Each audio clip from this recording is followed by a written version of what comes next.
పెద్దపల్లి జిల్లా సుల్తానాబాద్లో 6 ఏళ్ల బాలికపై అత్యాచారం హత్య ఘటనపై ముఖ్యమంత్రి రేవంత్ రెడ్డి సీరియస్ అయ్యారు. ఈ విషయంలో కఠినంగా వ్యవహరించాలని డీజీపీకి ఆదేశాలు జారీ చేశారు. పూర్తి స్థాయిలో ఇన్వెస్టిగేషన్ చేయాలన్నారు. ఫోక్స్ చట్టంతో పాటు కేసు విచారణ త్వరగా పూర్తి చేసి ఛార్జ్షీట్ దాఖలు చేయాలన్నారు.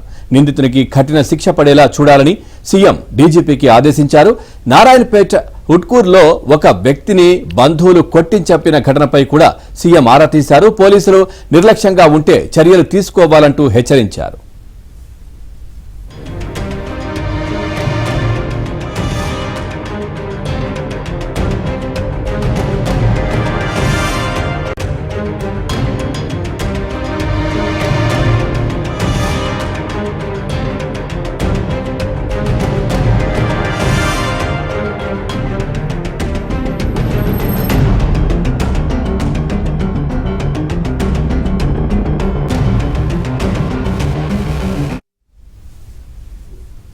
ఇక నిన్న పెద్దపల్లి జిల్లా సుల్తానాబాద్లోని కాట్రపల్లిలో ఓ 6 ఏళ్ల బాలికను అత్యాచారం చేసి హత్య చేసిన ఘటన తీవ్ర కలకలం రేపింది. రాత్రి తల్లిదండ్రులతో నిద్రిస్తున్న 6 ఏళ్ల చిన్నారిని పక్క మిల్లులో పనిచేస్తున్న వ్యక్తి ఎత్తుకెళ్లి ఆ దారుణానికి పాల్పడ్డాడు. దీనికి సంబంధించిన దృశ్యాలు సీసీ కెమెరాలో రికార్డయ్యాయి. బాలిక తల్లిదండ్రులు ఎంత వెతికినా చిన్నారి దొరకకపోవడంతో పోలీసులను ఆశ్రయించారు.